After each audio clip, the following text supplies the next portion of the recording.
So let me start again, guys. So my name is Kalu Aja. Welcome to this special recording of my podcast, The Way I See It. And what we are going to do is just to analyze all three political candidates. The Lagos State Chamber of Commerce and Industry has invited the three main contenders, more or less, Atiku Abubakar, Peter Obi, and Bola Ahmed Tinubu, to do a presentation, as it were, to the Lagos State Chamber, right? On their plans, mostly economic plans. So this interests me a lot because this is the first time we get to see them talk about the economic side of their pitch to become president. So very, very important for me. All of them would be here. So it's the same venue, same topics. They will all present, and then we can have an inkling to what their economic plan is, and then we can sort of like break it down for you guys. That's what we're doing today. So Atiku Abubakar has gone first, and I have his speech in front of me. I've taken time to read it over, and my idea is just to sort of like break it down so that we can understand what he's saying at a personal level, so we know what questions to ask, more or less. Now, normally I would, if I listen to a politician running for president or even for a CEO say, I want to give you an economic plan, I am looking for specifics. I am looking for, I want to do ABC. It's going to cost me X amount of naira. And these are going to be my success factors. This is how you know I have succeeded. So those three things have got to be there for me. Specifics on what I want to do, how much is going to cost me, and then how will I measure success? So let me just get right to it on what I've read about Atiku as regards his presentation. He gave about an 8-point presentation, 8 points on what he wants to do, right? He first of all started off by talking about the current situation. I think we all know the current situation. It's not that good, so we get it. He ran through the current situation. The private sector is suffering. The APC government has not delivered on its promises. I think we get that. Then he gets to what he's going to do. And then he made some very good points. He's saying the economy is crawling, the jobs has taken flight, Nigerians are poorer and more miserable. Nigeria is dressed in borrowed robes. These are all his quotes. Capital has taken flight. These are all his quotes. So that is fine. That is laying out what he has met. So he then gives us his 8-point agenda, or what he wants to then do. And my first comment is that there's a bit of lots of buzzwords that are being used, not a lot of direct, statements to say this is what I want to do. And I'll give you an example. Warm hand. The first topic there, he's saying, I want to have a warm handshake with the private sector. What does that mean? Are you saying I want a strong, productive, pro-growth private sector? What does that mean, right? Those are nice to hear, nice to say, but we want to get specifics. What does a warm handshake with the private sector mean? What does it mean for taxes? What does it mean for investment? Which particular policies are you going to change, or which particular policies are you going to introduce? This is what we want to read in the business plan. So, I see a very, very nice quote there. I want more clarity, more coherence, and more consistency in my policies vis-a-vis what the current administration is doing right now. But again, what does that mean? What does that mean in terms of fiscal policy? What does that mean in terms of spending? So what I then had to do was to go into those texts and pull out specifics and see if I can interpret it right based on what I'm reading. The first thing I do see there is on his second point when he's talking about the confidence of the Nigerian economy. He's making the point about monetary policy, which is managed by the Central Bank of Nigeria. He is saying, and I'm quoting Atiku Abubakar here, we will allow the Central Bank of Nigeria the independence to pursue its mandate. So first of all, the central bank is independent. I understand the present governor has not acted independent, but they are already independent, right? But he's saying he would allow the central bank to be independent. But this is the key word here, right? We will push for a foreign exchange policy that encourages capital inflow and makes capital outflow less attractive to investors. When I read this statement, I hear him saying, I'm going to devalue the naira, because it's only by devaluing the naira can you encourage massive capital inflow to come to the country. He doesn't say it here, but that's the implication. To say you want to pass a policy or a foreign exchange policy, he would push. The that's under the purview of the central bank. But if he's saying he will push, that means he's going to work with the central bank to devalue the naira to attract capital to flow to Nigeria. Now, devaluation is not a bad word. Devaluation is a strategy. If you devalue, then of course you can export more because your exports are cheaper. It makes your imports more expensive. But isn't that what we all want? Not to import too much because that's killing local jobs. So when I read this particular text that he's saying he wants to push for foreign exchange policy would encourage capital inflows, that's a clear departure from what we have right now, where the central bank is defending the naira and not devaluing the naira. This is what he's saying. It's not a question of if it's right or wrong, but I'm interpreting more or less what he's saying. So capital inflow to me sounds like devaluation, and that's what I'm taking from that statement. The other part that I want to focus on is he wants to create two massive funds in Nigeria. Number one is he calls it the Infrastructure Debt Fund. And that's going to have this is initial capacity of $20 billion. That's $20 billion. The other one is going to be what he calls, I think it's called the Debt Fund. Let me see, get the exact name. That's going to be a $10 billion fund.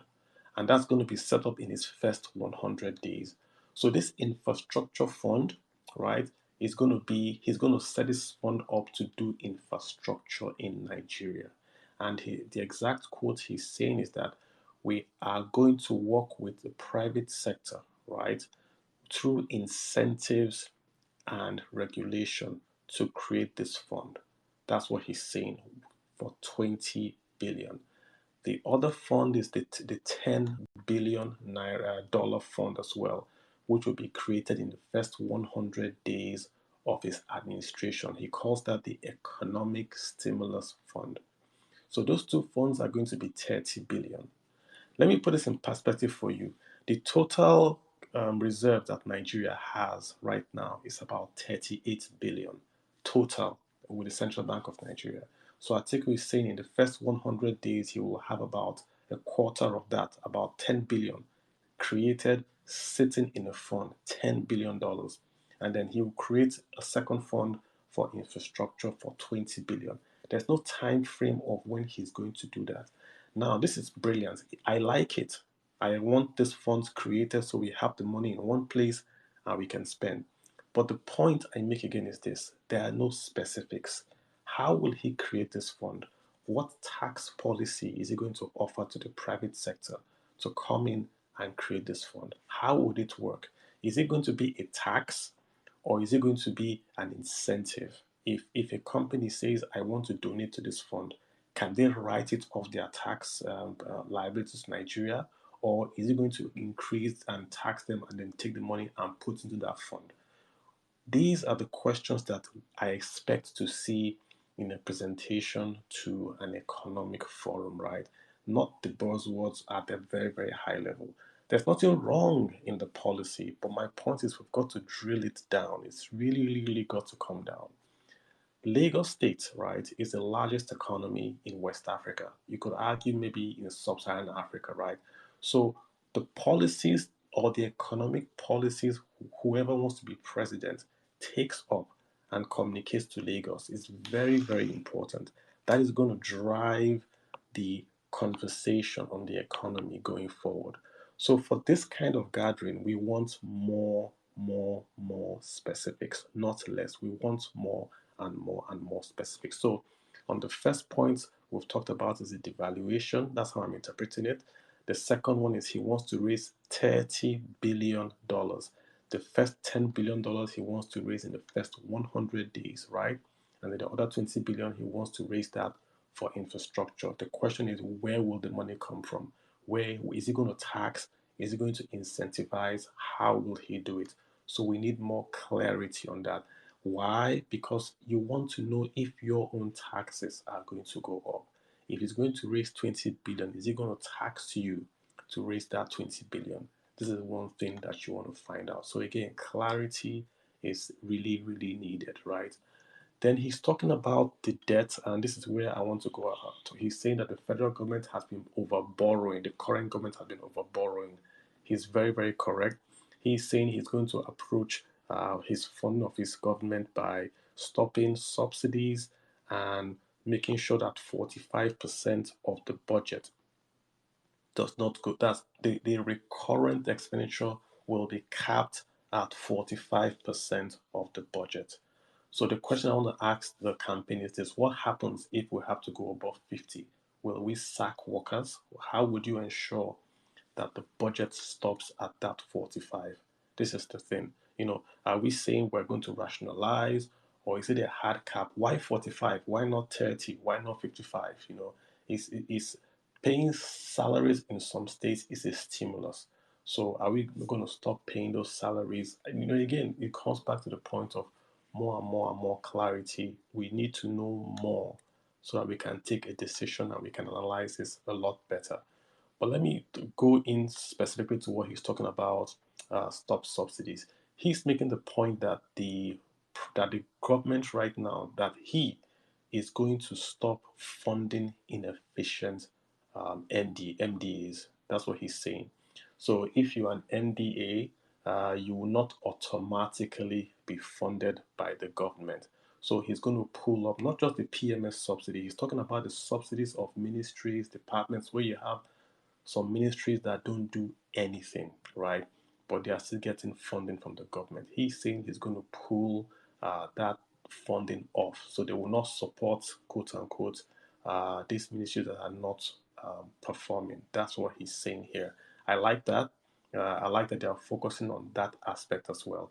But the question is again, okay, if you don't support them, then what next? Are you going to sell them, right? If you say you're not going to support, for instance, let's assume you're not going to support Nigeria Railway Corporation. What then happens to Nigeria Railway Corporation? Will you sell it? Would you invite investors to take it over? So that way you've privatized it. It's no longer on your budget, right? But then it's performing that service to Nigerians, but you are no longer supporting it. This is the point, right? So he's saying we're going to eliminate all leakages arising from the subsidy payments. So when I read this, he's saying that he's going to retain the subsidies, but he's going to eliminate the leakages. So the subsidy, and make sure I get this right, we will undertake, I'm quoting him now, I will undertake far-reaching fiscal restructuring to improve liquidity and the management of fiscal resources. So he's going to undertake a review of government spending to eliminate all leakages arising from the subsidy payment. He didn't say he's going to cancel it. He's saying he's going to review and revamp it. So I'm a bit worried about that. Why do you want to keep subsidies? It's not very clear which subsidy he's speaking about. Is it the PMS subsidy? He just said subsidies.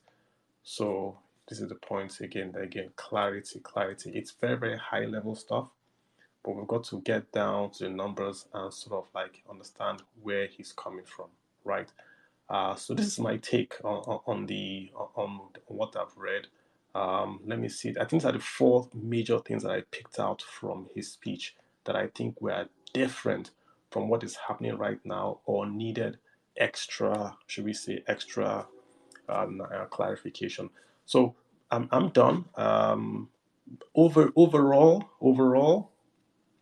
lots of buzzwords, like I said, lots of buzzwords. There are lots of opportunities for him to be very, very particular and make a statement that we can hold him on. But he doesn't make those statements. Like when you say you want to create 30 billion, from where?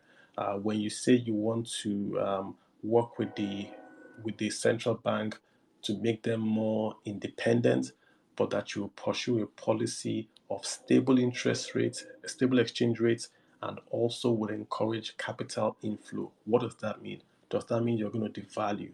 He was very specific. He's not doing one for one, but he wants to chase stability. If you are chasing stability, that means you are chasing supply. You want to increase the supply of dollars. If you want to increase the supply of dollars, that means that you want to have a devalued naira, which would then attract foreign portfolio investments to come into the country. All right, guys. So I don't know if anyone has any comments, maybe a question before we. This is just a recording I'm doing, and I'm going to put it up on the podcast and, of course, on YouTube, so you guys can go back and read it up. The speech is online. You can grab it and read it for yourself. I just know what he's talking about. So, I mean, if you, Kelly, I see you're here. Did you have a comment or so?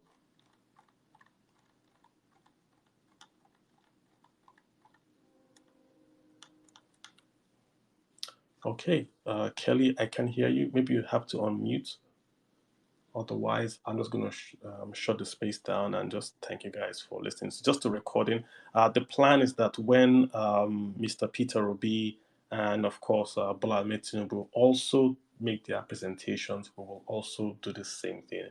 We take what the speech they've made and we sort of talk around it and see where they are. This is the first glance, per se, right, of what they are talking about as regards the economy. The 2023 election, guys, don't it's about the economy, nothing else. It's about the economy. Who's going to create jobs? Who's going to save the naira, right? Who's going to fix infrastructure? That's what this election really is all about. Nothing else. Economy. If you fix economy, you are fixing security.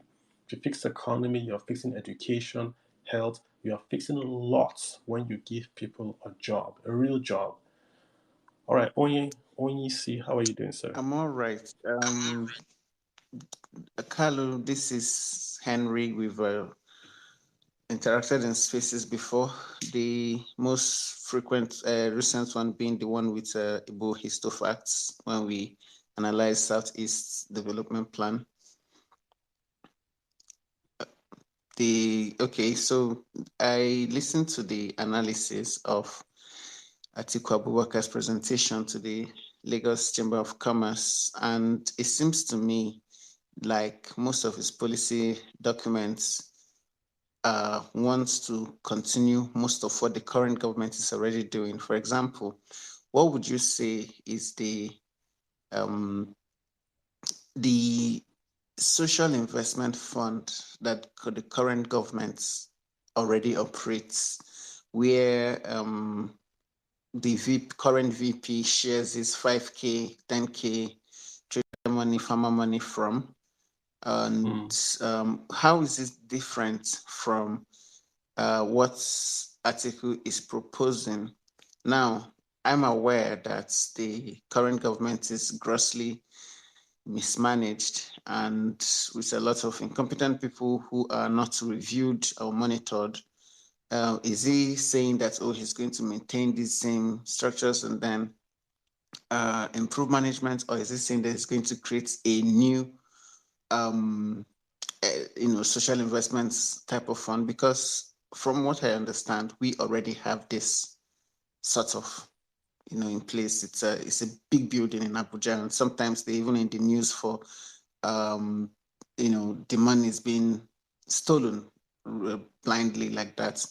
So how is that very different from what he's planning? That's my Yeah, not to speak for both of these guys, but I think what the government has is a social infrastructure fund where they are doing the disbursements to poor households and all that. So they do the 5,000, 25,000. That's a social infrastructure. From what he's talking about, he's going to have two funds. One is for infrastructure, purely infrastructure.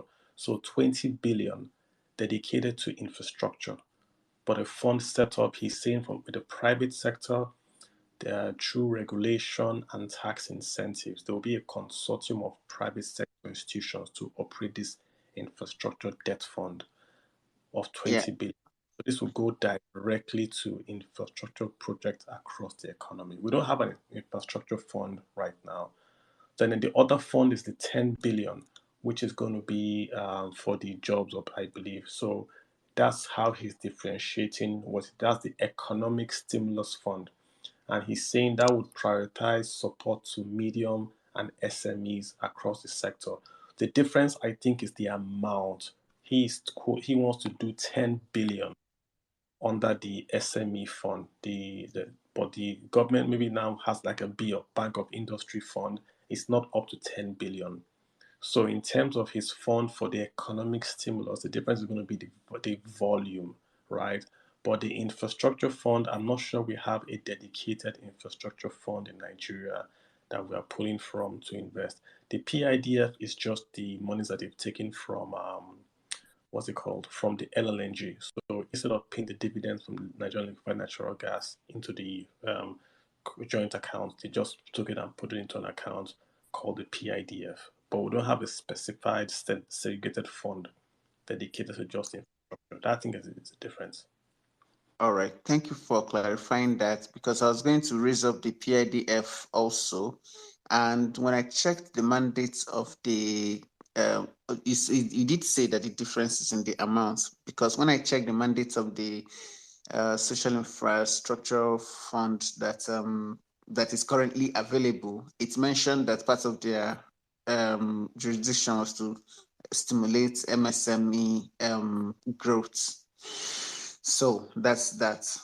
Yeah, so this is more of 1.5 billion dedicated, 10 billion, sorry, dedicated to that. It's a massive number. A massive is the total contributions in the entire pension scheme. Total. So, and that took Nigeria about 9 or how many years to accumulate. He wants to accumulate that amount in 100 days. That's the 10 billion. And think about it this way. Right now, as we go into 2023, the US government is going to be increasing interest rates. The Fed is going to be increasing interest rates. So that means in an emerging economy like Nigeria has got to raise rates higher to attract money from America, because in America you're going to get 2-3% interest rates very soon if the Fed keeps on hiking. So to raise 10 billion to attract investment, you have to offer a very, very high interest rate, or you offer very, very good tax incentive. He's saying he's going to do tax incentives and to attract funds. So again, it's back to the question specifics. How are you going to do it? So that way we can know if it's going to be a tax increase on Nigerians, or if it's just going to be a fiscal, what should we say, incentive to attract money. That's really my take on this. Yeah. But thanks for the question. I appreciate that. King Kuta, how you doing, sir? Opeyemi one. Yeah, hello, Mr. Kalu, and everybody on the space. I just wanted to comment on what you said regards to Atiku's subsidy plan, subsidy removal plans. The truth of the matter is that I don't think any right-thinking politician in Nigeria today can come out and tell Nigerians during their campaign that they're outrightly going to remove subsidy, Uh, because the average uneducated Nigerian, I know that is important. We have to remove subsidy, but I don't think any politician has the, should I say, courage to uh, go to the grassroots and tell them that we are outrightly going to remove subsidy because we can't afford it, or so. Because those people don't understand. That is literally the only thing they can hold on to and say that this is what government is doing for us. So I feel like that's why Atiku has been so vague with regards to his subsidy plans. You understand? Just saying, okay, we are going to try and review subsidies and things like that. He has not said it outrightly, but I strongly believe he's one of the people that feel like subsidy has to go completely. yeah. That's just what I I, feel. I agree with you. In terms of strategy, you are correct. If you're looking for post, why give you the tools to come back and attack you by saying you're going to take off subsidy? I think in terms of strategy, you are correct. The point I make is that it's the government has been very, very smart in calling what we are paying a subsidy. What we are paying is actually a tax. If you took away the incentive, right, the in if take away the inefficiency of the NNPC, the price you are paying at the pumps will come down, with or without a subsidy. The subsidy, what is called a subsidy, so it makes it look like you are getting a benefit, but in reality, you are paying a tax for the inefficiency that the government cannot import, refine, and essentially deliver PMS to you. So look at it that way. I think everyone agrees, apart from this administration, that subsidy has got to go. Everyone agrees. and I think it's going to go. It's just how it's going to go is the difference. But I agree with you in terms of this pattern. He's being very coy and not saying it. But this is an economic presentation. He's presenting to an economic body. So that's why I'm insisting on more economic information, more data, right? If he were just talking in a campaign rally, we wouldn't be having the spaces. But this is an economic presentation to the Lagos Chamber of Industries. Lagos Chamber of Industries should be the largest chamber of industries in West Africa, and you could argue in sub-Saharan Africa. So whatever he says here, we have to take it as impending policy. Hence, we are doing this conversation with him. Hey, Kola Badmos, Kayode Kolade Badmos, how you doing? You want to unmute, sir? Yeah, good morning. Something I do like How you doing? about something I do like about his speech is he was very direct about what he was gonna do to refineries. Or when he spoke about refineries, straight up he just said we set them off. Like no point of trying Mm, to revamp or rebuild, just set them off. I think that was positive. I'm tired of hearing repair and all of that shit about all those nonsense strategy about trying to like just paint out, yeah. bringing up these dead bodies up again. Mm. I think the exact wording on his speech is saying we're going to stop all fiscal support to alien state-owned enterprises. That's his code word for state-owned enterprises. So anything that is state-owned that is not doing well, they will not get any support. That's what he's saying. So if you are a ministry of this or department of this and you can't fund yourself, there will be no support for you. But I'm asking, how will that work? What will happen to the workers? Will they just go home? What will happen? So this is the more clarity thing. And again, remember that he had asked for the refineries to have been sold during the last election cycle, and he was mocked for that. So we're back to this now, where he's saying we have to sell the refineries. I mean, those refineries are scrap. Nigerians like to be very, very romantic about this as scrap. We're trying to fix them now, but we've let them run down so bad.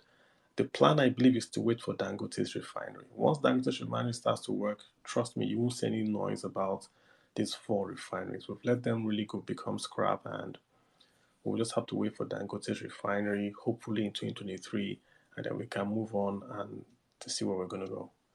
All right, guys. So that's the. Go So I ahead. just wanted to ask a question. I'm just wondering, will Dangote's refinery actually reduce the price of PMS in Nigeria? Because Dangote is a businessman, he took loans to build that refinery. So I'm just wondering, is it that government will now be subsidizing our PMS, that's paying Dangote to sell to us at a reduced rate or what? Because I've just been thinking about the whole thing. Yeah. Hey, great question. I think, right, we don't know enough information to give a definite answer because the answer will depend on two things. How is Dangote paying Nigeria? Is it paying Nigeria in naira or dollars? And number two, how are we paying Dangote? Are we going to pay? When I mean we, how is Nigeria paying Dangote, naira or dollar? So, how will Dangote pay? How will we pay Dangote? Remember that Dangote refinery is in an EPZ. So he's really technically outside the fiscal laws of Nigeria. He's going to import his PMS into Nigeria and receive a payment. I've heard the Minister of Finance say that Dangote will buy crude oil in Naira. That already is a subsidy right there, that he's going to buy the crude oil in Naira. If he buys that, that's a subsidy. What costs are we eliminating? We're eliminating the cost of shipping, probably the cost of demurrage, probably the cost of the bank loans that we take to pay for the imports. So those costs will go away. So it will impact the pricing, but for how much will really depend on if he's paying in naira or if he's paying in dollars. Imagine if he's paying in naira. That means where he's going to pay naira to NNPC to buy crude. He takes the crude, then he refines it. Then he tells Nigeria, I want to sell to you guys in Naira. If Nigerians buy it from him in Naira, then we are saving that exchange differential. But if we have to pay dollars, then we have to earn the dollars and then give it to him. So so it's two subsidies. Which way would he go? If he pays in naira, he gets a subsidy. If we pay in naira, good for us. I suspect he will pay in naira, and we're going to pay him in dollars. This is my take. But till that is out, we will know when that is out. It would help. I don't mind paying a subsidy locally. I don't mind. I don't think the subsidy should go away. You can't ask Nigerians that are poor to pay commercial rates for crude oil. So I don't mind paying a subsidy to a local player. The problem is paying a subsidy to import PMS because you're now exporting the jobs. That's my take. Part of his presentation was talking about exclusive list for um, electricity, that is Yeah, removing it from the exclusive list yeah, in the medium term. And I just wanted to mention that there's already, when he first tweeted that online, because a lot of people are more informed about these things these days, he was mocked that it was already done in the current dispensation, in the sense that there's a legislation already in place to remove electricity from the um, exclusive list. However, most things just remain as policies but are not yet implemented.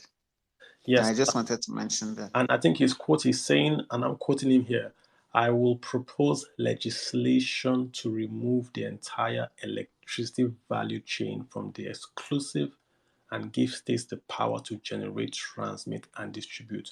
So the government has said states can go, and there's a circular from Nigerian, that the power, what's the name, the power policy guys, Nigerian Electricity Regulatory Commission. There's a policy circular from them saying that states and local governments and private sector can generate power. But that's a policy statement. It hasn't been passed into law. Atiku is saying he's going to propose legislation. So what I'm hearing him say that he's going to take that policy and make it law, to take it off the exclusive list. Because if it's just a circular, someone can come tomorrow and say that, listen, it's unconstitutional. Look at sovereign wealth fund. If you look at it critically, it's not constitutional to have that fund, right? So you want to be careful that you don't rely just on circulars or laws. If it's in the constitution, then you've got to go change out that constitution part. I think that's where he's going to with that. If he does that, Yeah, that's all. Yeah. the amendment I saw was from the Senate, actually. Yeah, but it's not a They, law. They haven't passed it, right? all right. Is it? I'm just asking. Is there a law passed Yeah, that it's been passed, actually. a law? It's not, yes, I'm going to find it. Now, I'll I find it don't right think now I don't think it has after been this. removed from the legislative list, from the exclusive list yet. But then they passed a law giving states power to generate their own electricities. I think the law is passed, but it's still in the constitution, saying that it's still in the exclusive list. That's what I'm saying. So if tomorrow someone sues and says, "Hey, this is unconstitutional," what do you do? It's in the constitution. I don't know if that's what Atiku is saying, because from what we just read, he's saying, I will pass a resolution. So that means he wants to go pass a legislation, which means he's trying to go to the Senate and pass a bill to say, states, you can go ahead and generate power. That's his quote there. Yeah. Let me get Monson. Mr. Carlo, I wanted to ask, does it mean if they remove it from the exclusive list, does it mean there will be no more national grid? No, it just means that you are now able, if you're a state or individual, to actually go generate power. You are allowed legally to do that. Right now, only the federal can, for instance, run a railway right now in Nigeria. So you can't take your railway across state lines, right? So if they take it off, then Enugu, Imo, Abia can form the eastern electricity grid and can sell that grid to an investor. So the investor will like to come because it's powering 5 states or 10 states. But right now, if you come to just one state, the market is a bit too small. So it's not worth your while. So if they allow this, what you see is that many states can come together and form their own smart grid. The Northeast can form a smart grid selling solar power, right? Because now it's worth the while of the investor. He can have 12 states under his grid, unlike what you have now, where you have one national grid. It's not segregated into smart grades or by power. That's where they are going to with that. So it's going to be positive if that gets done. Let me quickly add this guy. I am Eno. How you doing? Oh, I'm good. I actually wanted to add to that, and you just actually mentioned what I wanted to say, the regional grid Yeah. talk.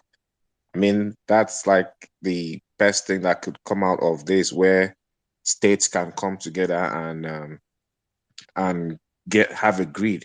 Mm, Like in the east, where you have coal, they can come together and build a coal power plant and then have their own distribution. And any excesses they can actually sell to other regions. sure. The north, where we have the dams and the water hydro, they focus on hydro. Then the south, where we have the gas, they use gas and generate their own power. And if it's in excess, you channel it to other regions. So I think this is a very good policy. It's a very good plan, and if it works out, it's really going to help with our with our electricity problem. Yeah. And Go ahead, sir. Go ahead. Sorry. yeah, I just wanted to add that for, what you were saying about Dangote's refinery. In my own opinion, I think there is kind of precedence. If we look at the cement and the sugar and all that, did it really bring down the prices, or did it actually turn out to be a kind of a monopoly and prices keep Great, going up and great never question. come back down? Great So question. I've yeah, talked this on another forum, right, where Nigeria has this contradiction where the largest rice mill, the two largest rice mills, as a matter of fact, the three largest rice mills in sub-Saharan Africa are all in Nigeria. The largest LNG plant is in Nigeria, in sub-Saharan Africa. The largest cement factory in sub-Saharan Africa is in Nigeria. I can go on and list you more. The largest fertilizer plant in sub-Saharan Africa is in Nigeria. But all these products, rice, fertilizer, they are all expensive. So you want to ask yourself, what is the point of having not just the largest, but the largest built with government support, right, and subsidies? What's the point of having this and then the local price is expensive? Urea, Dangote has Dangote urea. When it was launched, the ED technical also in Dangote fertilizer said the nameplate is 3 million, the demand in Nigeria is 1 million, which meant the plant can generate and supply Nigeria 3 times over. But in reality, the fertilizer has been exported to Brazil and the USA. So Dangote is now the largest exporter in Nigeria. But fertilizer in Nigeria is expensive. And it's expensive because there's no supply. So you want to ask yourself, what's the policy, right? Should we just allow these exports and the local price stays high? Then what's the point of the subsidy in the first place? So this is my fear. I don't think the people are going to be shocked that the refinery price might not go down, right? mhm. But I don't. I'm in one corner. I don't think Nigeria should be forced to pay commercial. I think rich people should pay commercial, and then we should subsidize it for a certain income level. We can decide what income level, right? And subsidize local production. Just like it's Dangote, people are going to say, "Hey, it's Dangote." It's a very strategic investment, the refinery here. Very, very strategic that we have it here, right? So if we subsidize that, that's fine. But because it's Dangote, it's going to attract those comments, which it should attract it. Because anything the guy does, he has a monopoly and the prices don't come down. It doesn't make any sense, right? What's the point of being the largest and the biggest if you don't have the lowest prices? Why must we just go for size and not lowest price? To me, it doesn't make any sense. But that's just me. So, Okay, and yeah, go. on second thought too, with the refineries, I have always been of the opinion that ideally it shouldn't be sold. But the only reason that it should be sold is just so that the government can step out of management. I've always pushed the notion that if we are to sell, we should sell, I would say, majority stake to private sector and retain, say 40%. Why? That way, we Why? still retain Why? our assets and leave the management part of things. Yeah, why? Why? Give me your reason why you want to retain it. Why? I mean, it's more or less like a management problem. If you return, I mean, you don't really need to sell national assets for like that. So if you return, say, six, like just like we have the oil, the joint ventures with the oil and gas, the oil companies, the Yeah. Exxons and the Shells, there, federal government returns, say, even at 60%, but they don't produce. They don't what do you call it? They don't manage the ventures. They just retain their percentage. So if we can replicate the same thing in the refineries, the private sector will come in, they will chase their profits, make it work, chase their profit, and we still retain our national assets where we get something from it. I, I, Because I I hear your thought process. There's nothing wrong with it. I'm just asking just to generate conversation. But I'm just yeah. saying, easier to just sell it and tax them. Just tax them and get the revenues. Look at PFAs. Who owns PFAs? Private sector. It's a success story. Look at LLNG. Who owns LLNG? We're a minority stakeholder. We have no business in that place, but it's functional. If you put a Nigerian to run that place, i.e., the government to run LNG, give it 2 years, they will be on strike or something like that. So I'm just afraid I don't want any government guy near it. I mean, like you said, let the private sector run it and tax them. It's the same benefits you get. So the article is saying if you don't make money, he will cut you off. The refineries are not making money. Ajaokuta is not making money, but we're still paying salaries. Right till today, we're still paying salaries. So that's what he's trying to imply to say, listen, if you're a refinery and you're not producing, we're not going to pay your salaries. That's what I hear him saying without saying it. But I'm saying, come ahead and say it that way. So I just understand that it's not a surprise, really, for us. So All right. someone just shared the bill. Someone shared the Senate bill. Thank you for sharing that. It's a bill to alter the provisions of the Constitution to allow states generate, transmit, and distribute electricity in areas covered by the national grid. So there's a bill passed by the Senate. The question is, has the House passed this bill and has the President passed this bill into an act? So it has to be an act. This is just a bill. Even if this shows it was passed, so the Senate has passed the bill, but there is no act, which means the House and the President have got to sign more or less. Yep. Okay. And I think since it's a constitutional amendment, the states, the House of Assemblies have to Correct. ratify it too. So we're just at stage one for now. And yeah. Mm. And we're about to close down. If they don't pass it before the shutdown for new government, they have to start all over again. So yeah. I've got a Captain. What's on your mind? Captain Smack. Nice name. Hey, Miss Captain, you want to? Hi. Hi, good morning. Thank you so Hi. much for the forum. So I'm just like the last speaker was saying, I just wanted to contribute on the whole privatization agenda and selling the refineries. I believe they should be sold and outrightly. Mm-hmm. The government shouldn't have to deal with that redundancy. That being said, then there's also the issue of getting it right and who are the investors that these assets are going to be sold to, if they are going to be sold at all at outrightly. I mean, During during the previous administration where Atiku Abubakar was part of heading this privatization, a lot of accusations about not following due process and selling some of these national assets to investors that actually did nothing with those investments. Like we could say power was at a point privatized, and then what has become of power now in Nigeria? It's not like this has become better or like it has become, will I say, new.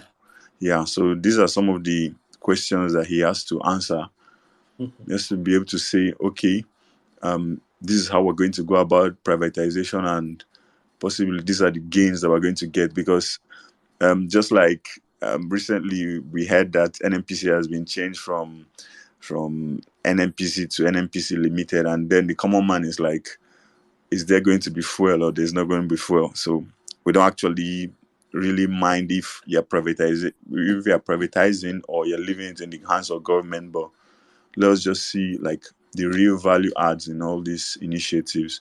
So that's pretty much what I want to say. Yeah, I mean, it's a good call out because the power thing, the idea was good, but I think they've done a lot of work. There've been a lot of new investments flow to the power, the privatized power. Look at Ugeli, they've gotten new turbines. Look at Egbe, new turbines investment. They've gotten a lot done with the privatization.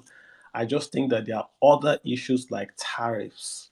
They have to increase tariffs to make their money back, and Nigerians don't want to pay more for power. So it's a complicated story why we don't have power, even though it's privatized. But what we have now is better than what we had. It's better than NEPA. It's better than PHCN, what we have now.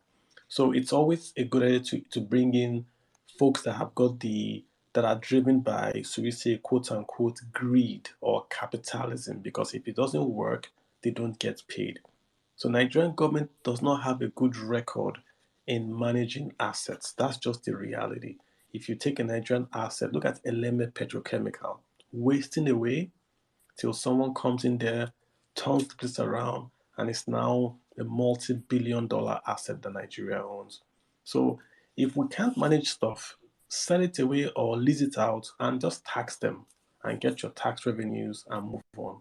Once we start, Nigeria will go in there, we'll do board of governors, we'll be giving contract, then they will ask them for donations, then they will bring federal character, they will say this secretary must be from Kogi, so this chairman must be from Lagos. Crazy stuff that have nothing to do with business. That's what we feel. Not that the managers in the public sector are bad, but they can't work. You want to have your team, you must select your team from across Nigeria. Why? Why must your team come from across Nigeria? What if your best team are all from one particular state? Why can't you employ them all from one particular state? So issues, man. That's the thing. All right, guys, great conversation so far. Thank you so much. Maybe we just shut it down. I know I'm just doing a recording, so it's just going to put it up there. If I get more information, I think Mr. Peter Obi is going to come. I hear he's going to go there on the 16th. He was supposed to have gone yesterday, but I hear he's going to go on the 16th. Also hear him out as well. He gives a lot of stats. I hope he can be more, succinct and particular and be like, this is what I want to do, A, B, C. That would really help. Yeah, she talking about TH, she need more child support. this guy. All right, guys, let's call it a day, man. Yeah. Thank you so much, guys. You guys have a good day. I enjoy the rest of your morning. Wish you guys the very best, and bye.